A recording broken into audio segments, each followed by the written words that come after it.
ಎಲ್ರಿಗೂ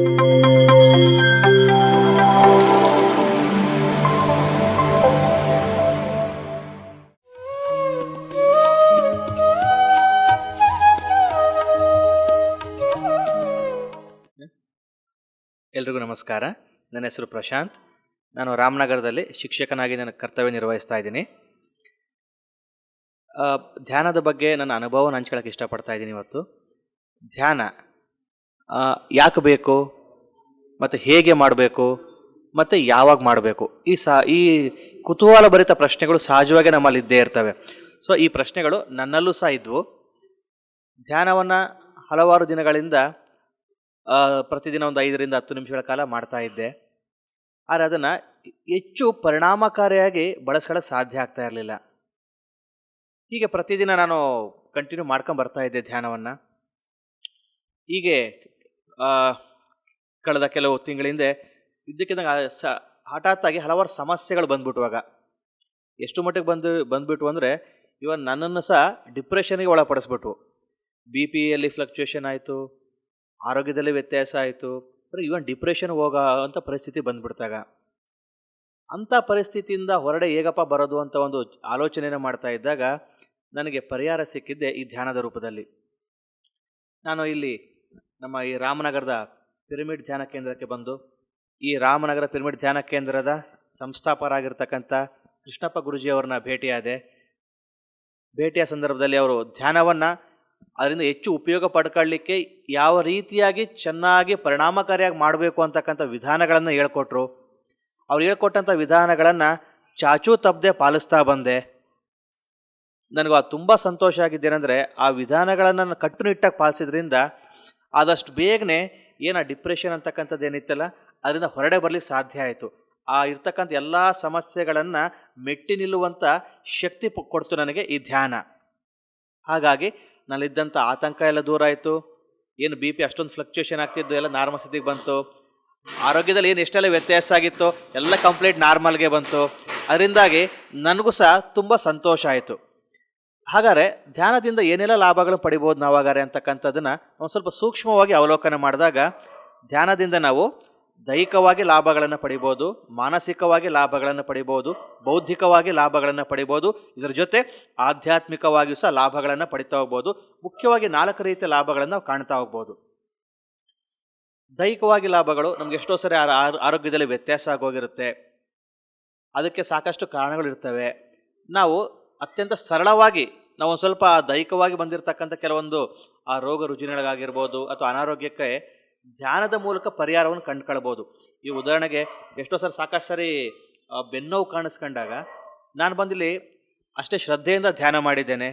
ಧ್ಯಾನವನ್ನು ಮಾಡಿ ಆ ಬೆನ್ನು ನೋವನ್ನು ಸಹ ನಿವಾರಿಸ್ಕೊಂಡಿದ್ದೇನೆ. ಮತ್ತು ಯಾವುದೇ ರೀತಿಯ ಮಾತ್ರೆಯೂ ಸಹ ತಗೊಂಡಿಲ್ಲ ಇಲ್ಲಿ ನಾನು.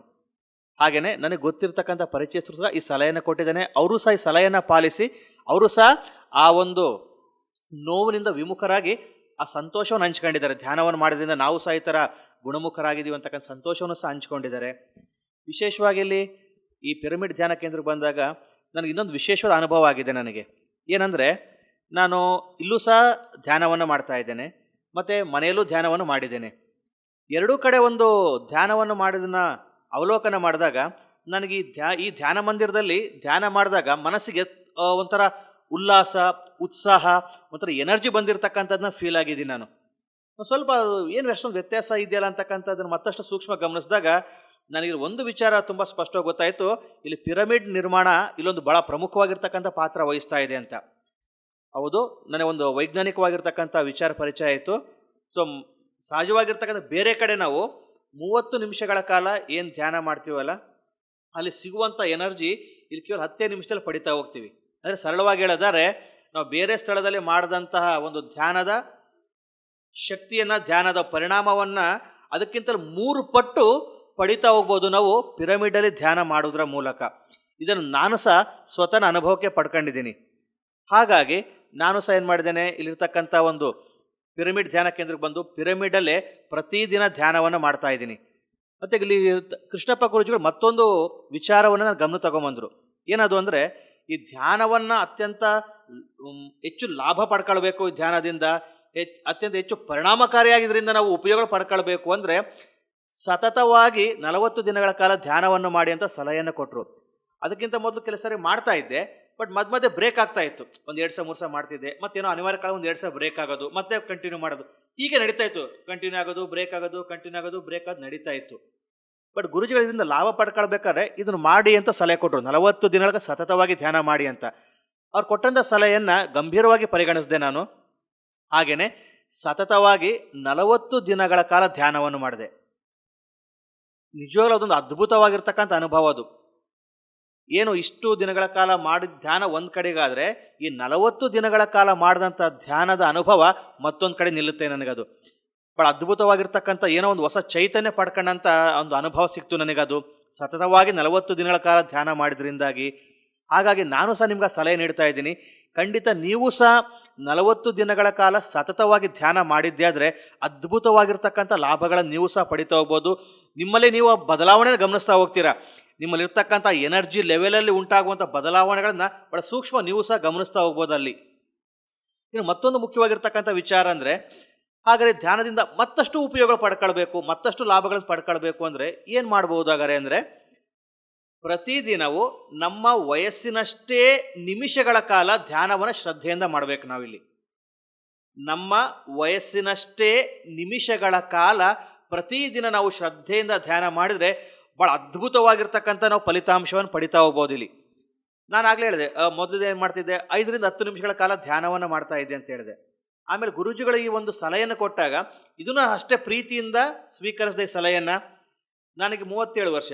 ಸೊ ನಾನೇನು ಮಾಡ್ತಾ ಇದ್ದೆ, ಪ್ರತಿದಿನ ಮಿನಿಮಮ್ ಅಂದರೂ ಸಹ 40 ರಿಂದ 45 ನಿಮಿಷಗಳ ಕಾಲ ಧ್ಯಾನವನ್ನು ಮಾಡಲಿಕ್ಕೆ ಆರಂಭ ಮಾಡಿದೆ.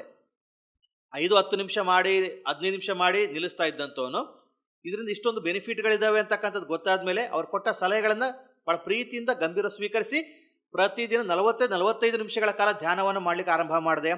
ಕೆಲವು ದಿನಗಳಲ್ಲಿ ಧ್ಯಾನ ಮಾಡ್ತಾ ಮಾಡ್ತಾ ಎಷ್ಟು ಮಟ್ಟಿಗೆ ಹೋಗ್ತಾ ಇತ್ತಂದರೆ 1-1.25 ಗಂಟೆ ಆದರೂ ಸಹ ಗೊತ್ತಾಗ್ತಾ ಇರಲಿಲ್ಲ, ಅಷ್ಟು ಮಟ್ಟಿಗೆ ಧ್ಯಾನ ನಡೀತಾ ಇತ್ತು. ಇವತ್ತು ಸಹ ಪ್ರತಿದಿನ ನಾನು ಆ ಒಂದು 40-45 ನಿಮಿಷದಿಂದ 1-1.25 ಗಂಟೆವರೆಗೂ ನಿತ್ಯ ಧ್ಯಾನ ಮಾಡ್ತಾ ಇದ್ದೀನಿ.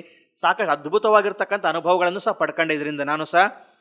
ಹೀಗೆ ನನ್ನ ವೈಯಕ್ತಿಕ ಜೀವನದಲ್ಲಿ ಇಂಥ ಅದ್ಭುತವಾಗಿರ್ತಕ್ಕಂಥ ಬದಲಾವಣೆಗಳನ್ನು ತಂದಂಥ ಧ್ಯಾನವನ್ನು ಮಕ್ಕಳಿಗೂ ಪರಿಚಯ ಮಾಡಿ, ಒಬ್ಬ ಶಾಲಾ ಶಿಕ್ಷಕನಾಗಿರುವುದರಿಂದ ಮಕ್ಕಳಿಗೂ ಪರಿಚಯ ಮಾಡಿಸ್ಬೇಕು ಅಂತಕ್ಕಂಥ ಆಲೋಚನೆ ಬಂತು ನನಗದು.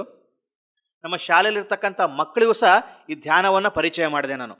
ಸೊ ಪ್ರತಿದಿನ ತರಗತಿಗಳ ಆರಂಭ ಆಗುವಾಗ ಕನಿಷ್ಠ ಒಂದು 5 ನಿಮಿಷಗಳ ಕಾಲ ಧ್ಯಾನ ಮಾಡಿಯಪ್ಪ ಅಂತ ಯಾವ ಥರ ಮಾಡಬೇಕು ಅಂತ ಪ್ರಾಕ್ಟಿಕಲ ಕೆಲವು ದಿನಗಳ ಕಾಲ ಜೊತೆಲೇ ಇದ್ಬಿಟ್ಟು ನಾನು ಮಾಡಿ ತೋರಿಸಿದೆ. ವಿದ್ಯಾರ್ಥಿಗಳನ್ನು ಸೂಕ್ಷ್ಮ ಗಮನಿಸ್ಕೊಂಡ್ರು. ಪ್ರತಿದಿನ ಅವರೂ ಸಹ ಅದನ್ನು ಮಾಡ್ತಾ ಹೋದರು. ಕೆಲವೇ ತಿಂಗಳಲ್ಲಿ ನಾನು ಒಂದು ಒಳ್ಳೆ ಬದಲಾವಣೆ ಗಮನಿಸಿದೆ. ಏನಂದರೆ, ವಿದ್ಯಾರ್ಥಿಗಳಲ್ಲಿ ಏಕಾಗ್ರತೆ ಹೆಚ್ಚಾಗಿದ್ದನ್ನು ಗಮನಿಸ್ತಾ ಹೋದೆ ನಾನು ಅಲ್ಲಿ. ಧ್ಯಾನದ ಮಾಡಿದ್ರೆ ನಮ್ಗೆ ಏಕಾಗ್ರತೆ ಹೆಚ್ಚಾಗುತ್ತೆ ಅಂತ ಗೊತ್ತು, ಬಟ್ ಪ್ರಾಕ್ಟಿಕಲ್ ನನಗೂ ಅನುಭವಿಸಿದ್ದೆ. ವಿದ್ಯಾರ್ಥಿಗಳು ಫಾಲೋ ಮಾಡಿದಾಗ ಅವರು ಸಹ ಅನುಭವಿಸ್ತಾ ಹೋದರು. ಅವ್ರು ಹೇಳ್ತಾ ಇದ್ರು, ಸರ್ ಒಂಥರ ಓದಬೇಕಾದ ಮನೇಲಿ ಕೂಡ ಒಂಥರ ಹೆಚ್ಚು ಫೋಕಸ್ ಮಾಡೋಕ್ಕೆ ಅನುಕೂಲ ಆಗ್ತಾ ಇದೆ ಸರ್ ಅಂತಕ್ಕಂಥ ಸಂತೋಷದ ವಿಚಾರ ಹಂಚ್ಕೊಳ್ತಾ ಇದ್ರು. ಜೊತೆಗೆ ಒಂದು ಸಲಹೆ ಕೊಡ್ತಾ ಇದ್ದೆ, ಇಲ್ಲಿ ನಾನು ನೋಡಪ್ಪ ತರಗತಿ ಒಳಗೆ ಒಂದು 5 ನಿಮಿಷ ಧ್ಯಾನ ಮಾಡಿಸ್ತೀನಿ, ಬಟ್ ಮನೆಗೆ ಹೋದ ನೀವು ಕನಿಷ್ಠ ಅಂದ್ರೆ ನಿಮಗೆಲ್ಲ ಈಗೇನು 10-12 ವರ್ಷ ಅಲ್ವಾ, ಹಾಗಾಗಿ ಕನಿಷ್ಠ ಇಲ್ಲ ಒಂದು 10-12-15 ನಿಮಿಷ ಸತತವಾಗಿ ಧ್ಯಾನವನ್ನು ಮಾಡಿ ಅಂತ ಸಲಹೆ ಕೊಟ್ಟೆ. ಕೆಲವು ಮಕ್ಕಳು ತುಂಬ ಸಂತೋಷವಾಗಿ ಅದು ಸಲಹೆ ಸ್ವೀಕರಿಸಿ ಮನೇಲಿ ಧ್ಯಾನ ಮಾಡ್ತಾಯಿದ್ರು. ಮತ್ತೆ ಬಂದು ಸಂತೋಷವನ್ನು ಹಂಚ್ಕೊಳ್ತಾ ಇದ್ರು, ಸರ್ ನೀವು ಹೇಳೋದು ಧ್ಯಾನ ಮಾಡ್ತಾ ಇದ್ದೀವಿ ಸರ್ ನಾವೀಗಂತ. ಹೀಗೆ ಹಲವಾರು ತಿಂಗಳ ಸತತವಾಗಿ ಧ್ಯಾನ ಮಾಡಿದ ಮೇಲೆ ಅವರಲ್ಲಿ ಅಮೂಲಾಗ್ರವಾಗಿರ್ತಕ್ಕಂಥ ಬದಲಾವಣೆಗಳು ಸಹ ಕಾಣ್ತಾ ಹೋದು. ಇನ್ನು ವಿಶೇಷವಾಗಿ ಅಂದರೆ, ಧ್ಯಾನ ಮಾಡೋದ್ರಿಂದ ನಮಗೆಲ್ಲ ಗೊತ್ತು, ನಮ್ಮ ಮೆದುಳಿನಲ್ಲಿ ಆ ಎಂಪತಿಗೆ ಸಹಕರಿಸುವಂತಹ ಆ ಒಂದು ಪಾರ್ಟ್ ತುಂಬ ಆಕ್ಟಿವೇಟ್ ಆಗ್ತಾ ಹೋಗುತ್ತೆ. ಅದು ಅಂದರೆ ಸಹಾನುಭೂತಿ ಅಂತ ಹೇಳ್ತೀವಲ್ಲ, ಮತ್ತೊಬ್ಬರನ್ನು ಕಂಡಾಗ ಅವರು ಯಾವ ಸ್ಥಿತಿಯಲ್ಲಿದ್ದಾರೆ, ಅವರ ಪರಿಸ್ಥಿತಿ ಏನಂತಕ್ಕಂಥ ಸೂಕ್ಷ್ಮವಾಗಿ ಅರಿತುಕೊಂಡು ಪ್ರತಿಕ್ರಿಯಿಸುವಂಥ ಒಂದು ಭಾಗ ನಮ್ಮ ಮೆದುಳಲ್ಲಿ ಏನು ಬರ್ತಲ್ಲ, ಅದು ತುಂಬ ಆಕ್ಟಿವೇಟ್ ಆಗ್ತಾ ಹೋಗುತ್ತೆ. ಹಾಗಾಗಿ ಇನ್ನೊಬ್ಬರನ್ನು ಮತ್ತಷ್ಟು ಚೆನ್ನಾಗಿ ಅರ್ಥ ಮಾಡ್ಕೊಳ್ಳಿಕ್ಕೆ, ಅವರ ಪರಿಸ್ಥಿತಿಗಳನ್ನು ಮತ್ತಷ್ಟು ಚೆನ್ನಾಗಿ ನಾವು ತಿಳ್ಕೊಳ್ಳಿಕ್ಕೆ ಸಾಧ್ಯ ಆಗುತ್ತೆ ಈ ಧ್ಯಾನದಿಂದಾಗಿ. ಯಾವಾಗ ವಿದ್ಯಾರ್ಥಿಗಳಿರ್ತಕ್ಕಂಥ ಈ ಧ್ಯಾನ ತುಂಬ ಅಮೂಲಾಗ್ರವಾಗಿರ್ತಕ್ಕಂಥ ಬದಲಾವಣೆ ಅಂತ ಅನ್ಕೊಂತೋ, ಸೊ ನಮ್ಮ ಶಾಲೆ ವಿದ್ಯಾರ್ಥಿಗಳು ಅಷ್ಟೇ ಈ ಒಂದು ಲಾಭ ಸಿಕ್ಕರೆ ಸಾಕ, ರಾಜ್ಯದಲ್ಲಿರ್ತಕ್ಕಂಥ ಎಷ್ಟೋ ಜನ ಲಕ್ಷಾಂತರ ವಿದ್ಯಾರ್ಥಿಗಳಿದ್ದಾರೆ, ಅವರಿಗೆಲ್ಲ ತಲುಪಿಸ್ಬೋದಲ್ವಾ ಅಂತ ಒಂದು ಚಿಂತನೆಯನ್ನು ಮಾಡಿದಾಗ, ನನ್ನ ಚಿಂತನೆಯನ್ನು ನಾನು ಕೃಷ್ಣಪ್ಪ ಗುರುಜಿಗಳಿಂದ ಹಂಚ್ಕೊಂಡೆ. ಗುರುಜಿ ಈ ಥರ ಬೇರೆ ಬೇರೆ ತಾಲೂಕಲ್ಲಿರ್ತಕ್ಕಂಥ ವಿದ್ಯಾರ್ಥಿಗಳಿಗೂ ಮಾಡೋಣವಾ ಇದನ್ನು ಅಂತಂದಾಗ ತುಂಬ ಸಂತೋಷ, ಮಾಡೋಣ ಅಂದರು. ಹಾಗಾಗಿ ಕಳೆದ ಹಲವಾರು ತಿಂಗಳಿಂದ ನಾವು ಏನು ಮಾಡ್ತಾ ಇದ್ದೀವಿ ಅಂದರೆ, ಒಂದು ವೆಬಿನಾರ್ಗಳ ಮೂಲಕ, ಆನ್ಲೈನಲ್ಲಿ ವೆಬಿನಾರ್ಗಳ ಮೂಲಕ ನಮ್ಮ ರಾಜ್ಯದಲ್ಲಿರ್ತಕ್ಕಂಥ ಸಾವಿರಾರು ವಿದ್ಯಾರ್ಥಿಗಳಿಗೆ ಉಚಿತವಾಗಿ ಧ್ಯಾನದ ಬಗ್ಗೆ ತರಬೇತಿಯನ್ನು ನೀಡಿದ್ದೀವಿ. ಇದಕ್ಕೆ ನಮ್ಮ ಕೃಷ್ಣಪ್ಪ ಗುರೂಜಿಗಳು ಅದ್ಭುತವಾಗಿರ್ತಕ್ಕಂಥ ಒಂದು ಸಾರಥ್ಯವನ್ನು ವಹಿಸಿ, ಮುಂದಾಳತ್ವವನ್ನು ವಹಿಸಿ, ವಿದ್ಯಾರ್ಥಿಗಳಿಗೆ ಯಾವ ಥರ ನಾವು ಇದನ್ನು ಮಾಡಬೇಕು, ಯಾವ ಥರ ಕೂತ್ಕೊಳ್ಬೇಕು, ಯಾವ ಥರ ಉಸಿರಾಟ ಇರಬೇಕು ಅಂತಕ್ಕಂಥ ತುಂಬ ಚೆನ್ನಾಗಿ ಅವ್ರು ಹೇಳ್ಕೊಟ್ಟಿದ್ದಾರೆ. ವಿದ್ಯಾರ್ಥಿಗಳು ಸಹ ಪ್ರತಿ ಧ್ಯಾನವನ್ನು ಮಾಡಿ ವಾಟ್ಸಪ್ಪಲ್ಲಿ ಫೀಡ್ಬ್ಯಾಕನ್ನು ಸಹ ಕೊಟ್ಟಿದ್ದಾರೆ. ಆ ಫೀಡ್ಬ್ಯಾಕಲ್ಲಿ ಆ ಸಂತೋಷನ ಸಹ ಹಂಚ್ಕೊಂಡಿದ್ವಿ ನಾವೆಲ್ಲರೂ ಇಲ್ಲಿ. ಹಾಗಾಗಿ ವಿದ್ಯಾರ್ಥಿಗಳಿಗೆ ಮಾರ್ಗದರ್ಶನ ಮಾಡಿರ್ತಕ್ಕಂಥ ಮತ್ತು ನನಗೂ ಮಾರ್ಗದರ್ಶನ ಮಾಡಿರ್ತಕ್ಕಂಥ ಕೃಷ್ಣಪ್ಪ ಗುರುಜಿಗಳಿಗೆ ನಾನು ಅನಂತರದ ಧನ್ಯವಾದಗಳು ಸಲ್ಲಿಸ್ತಾ ಇದ್ದೇನೆ. ಹಾಗೆಯೇ ಇನ್ನು ಮುಂದಿನ ದಿನಗಳಲ್ಲೂ ಸಹ ನಮ್ಮ ರಾಜ್ಯದ ನಾನಾ ಭಾಗಗಳಿರ್ತಕ್ಕಂಥ ಇನ್ನು ಸಾವಿರಾರು ಲಕ್ಷಾಂತರ ವಿದ್ಯಾರ್ಥಿಗಳು ಸಹ ಈ ಧ್ಯಾನದ ಮಹತ್ವವನ್ನು ತಿಳಿಸಿ ಅವ್ರಿಗೂ ಸಹ ಧ್ಯಾನವನ್ನು ಮಾಡೋದ್ರ ಮೂಲಕ ಅವರು ಸಹ ಅದ್ಭುತವಾಗಿರ್ತಕ್ಕಂಥ ಏಕಾಗ್ರತೆ ಬರಂಗೆ ಮಾಡಿ, ಮತ್ತು ಅವ್ರಲ್ಲಿರ್ತಕ್ಕಂಥ ಜ್ಞಾಪಕ ಶಕ್ತಿಯನ್ನು ಹೆಚ್ಚಿಸಲಿಕ್ಕೆ ಸಾಧ್ಯ ಆಗಿ, ಅವ್ರಿರ್ತಕ್ಕ ಒತ್ತಡವನ್ನು ಕಡಿಮೆ ಮಾಡಿ ಹಾಯಾಗಿ ಅವರು ಸ್ಟಡೀಸಲ್ಲಿ ತೊಡಗಿಸಿಕೊಳ್ಳುವಂಥ ಆ ಸ್ಕಿಲ್ಗಳನ್ನು ಬೆಳೆಸಬೇಕು ಅಂತಕ್ಕಂಥ ಚಿಂತನೆಯನ್ನು ಮಾಡಿದ್ದೀವಿ. ಅವಕ್ಕೆಲ್ಲ ಯೋಜನೆಗಳು ಸಹ ರೂಪಿಸಿದ್ದೀವಿ. ಇನ್ನು ಕೆಲವೇ ದಿನಗಳಲ್ಲಿ ಅದನ್ನು ನಾವು ಕಾರ್ಯರೂಪಕ್ಕೂ ಸಹ ತರ್ತಾ ಇದ್ದೀವಿ. ಹಾಗೇನೆ ವಿದ್ಯಾರ್ಥಿಗಳು ಸಹ ಬದಲಾವಣೆ ಆಯಿತು, ನನ್ನಲ್ಲೂ ಬದಲಾವಣೆ ಆಯಿತು, ಶಾಲೆಯಲ್ಲೂ ಬದಲಾವಣೆ ಆಯಿತು. ಇನ್ನು ನಮ್ಮ ಕುಟುಂಬದ ವಿಚಾರಕ್ಕೆ ಬಂದಾಗಲೂ ಸಹ ಅಮ್ಮನಿಗೂ ಸಹ ಸಾಕಷ್ಟು ಬಾಡಿಯಲ್ಲಿ ಪೇನ್ ಆಗ್ತಾ ಇರ್ತಕ್ಕಂಥ, ಸಾಕಷ್ಟು ಹಂಚ್ಕೊಳ್ತಾ ಇರೋ ಜೊತೆಲಿ ತುಂಬ ಪೇನ್ ಆಗ್ತಾ ಇದೆ ಅಂತಕ್ಕಂಥದ್ದನ್ನು. ಸೊ ಹಾಗಾಗಿ ಏನು ಮಾಡಿದೆ, ಅಮ್ಮನಿಗೂ ಸಹ ಯಾವ ಥರ ಧ್ಯಾನ ಮಾಡಬೇಕು ಅಂತಕ್ಕಂಥ ಈ ವಿಧಾನವನ್ನು ಹೇಳ್ಕೊಟ್ಟೆ. ಆನಾಪಾನಸತಿ ಧ್ಯಾನವನ್ನು ಯಾವ ಥರ ಮಾಡಬೇಕು ಅಂತಕ್ಕಂಥ ವಿಧಾನವನ್ನು ಅಮ್ಮನಿಗೂ ಹಂತ ಹಂತವಾಗಿ ಪ್ರಾಕ್ಟಿಕಲಾಗಿ ಮಾಡಿ ತೋರಿಸಿದೆ. ಅಮ್ಮನ ಜೊತೆಲಿ ನಾನು ಸಹ ಮಾಡಿದೆ. ಸೊ ಅಮ್ಮ ಏನು ಮಾಡ್ತಾರೆ, ಈಗ ಪ್ರತಿದಿನ ಧ್ಯಾನವನ್ನು ಮಾಡ್ತಾ ಇದ್ದಾರೆ. ಜೊತೆಗೆ ಇಲ್ಲಿಂದ ಒಂದು ಪಿರಮಿಡನ್ನು ಸಹ ನಾನು ತೆಗೆದುಕೊಂಡು ಕೊಟ್ಟಿದ್ದೀನಿ ಅಮ್ಮನಿಗೆ. ಯಾಕಂದ್ರೆ ಪಿರಮಿಡಲ್ಲಿ ನಾನು ಆಗಲೇ ಹೇಳಿದೆ, ಪಿರಮಿಡ್ ಕೆಳಗೆ ಧ್ಯಾನವನ್ನು ಮಾಡಿದಾಗ ನಾವು 3 ಪಟ್ಟು ಆ ಒಂದು ಆ ಲಾಭವನ್ನು ಪಡಿಬೋದು ಅಂತಕ್ಕಂಥ ವಿಚಾರವನ್ನು ನಾವು ಚರ್ಚೆ ಮಾಡಿದ್ವಿ. ಸೊ ಹಾಗಾಗಿ ಅಮ್ಮನಿಗೂ ಅನುಕೂಲ ಆಗಲಿ ಅನ್ನೋ ಕಾರಣಕ್ಕೋಸ್ಕರ ಅಲ್ಲಿ ಪಿರಮಿಡ್ ತಂಡ ಕೊಟ್ಟಿದ್ದೇನೆ. ಮನೇಲಿ ಆ ಪಿರಮಿಡ್ ಹ್ಯಾಂಗ್ ಮಾಡಿದ್ದೀನಿ. ಅಮ್ಮ ಪಿರಮಿಡ್ ಕೆಳಗೆ ಕೂತ್ಕೊಂಡು ಪ್ರತಿನಿತ್ಯ ಧ್ಯಾನವನ್ನು ಮಾಡ್ತಾ ಇದ್ದಾರೆ. ಮತ್ತಷ್ಟು ಸಂತೋಷವನ್ನು ಸಹ ಹಂಚ್ಕೊಂಡಿದ್ದಾರೆ. ಅಮ್ಮ ಸ್ವಲ್ಪ ಮೊದಲಿಗಿಂತ ರಿಲ್ಯಾಕ್ಸ್ ಆಗ್ತಾ ಇದೆ ಕಣೋ, ಈಗ ಸ್ವಲ್ಪ ಮನಸ್ಸಿಗೆ ಏನೋ ಒಂಥರ ಉತ್ಸಾಹ ಉಲ್ಲಾಸ ಅನ್ನಿಸ್ತಾ ಇದೆ, ಏನೋ ಒಂಥರ ಆರಾಮ ಅನ್ನಿಸ್ತಾ ಇದೆ ಅಂತಕ್ಕಂಥ ಸಂತೋಷದ ವಿಚಾರವನ್ನು ಸಹ ಅಮ್ಮ ನನ್ನ ಜೊತೆ ಹಂಚ್ಕೊಂಡಿದ್ದಾರೆ. ಸೊ ಹಾಗಾಗಿ ಈ ಧ್ಯಾನವನ್ನು ನಾವು ಸಹ ಪ್ರತಿನಿತ್ಯ ಶ್ರದ್ಧೆಯಿಂದ ಮಾಡೋದರ ಮೂಲಕ ನಾವು ಇಷ್ಟೆಲ್ಲ ಬೆನಿಫಿಟ್ಗಳನ್ನು ಪಡಿತಾ ಹೋಗ್ಬೋದು. ಹಾಗೆಯೇ ಇನ್ನು ಬೌದ್ಧಿಕ ಲಾಭಗಳನ್ನು ಮಾತಾಡಿದೆ ನಾನು ನಿಮಗೆ. ಏಕಾಗ್ರತೆ ಹೆಚ್ಚಾಗುತ್ತೆ, ಮೆಮೊರಿ ಪವರ್ ಜಾಸ್ತಿ ಆಗ್ತಾ ಹೋಗುತ್ತೆ, ಮತ್ತು ಫೋಕಸ್ ಮಾಡ್ತಕ್ಕಂಥ ಒಂದು ಆ ಎಬಿಲಿಟಿ ಜಾಸ್ತಿ ಆಗುತ್ತೆ, ಅಟೆನ್ಷನ್ ಸ್ಪ್ಯಾನ್ ಕೂಡ ಜಾಸ್ತಿ ಆಗ್ತಾ ಹೋಗುತ್ತೆ. ಇವೆಲ್ಲ ನಮ್ಗೆ ಸಿಗ್ತಕ್ಕಂಥ ಬೌದ್ಧಿಕ ಲಾಭಗಳು. ಇನ್ನು ಮಾನಸಿಕ ಲಾಭಗಳ ಬಗ್ಗೆ ಚರ್ಚೆ ಮಾಡೋದಾದ್ರೆ ನಮಗೆಲ್ಲ ಗೊತ್ತು.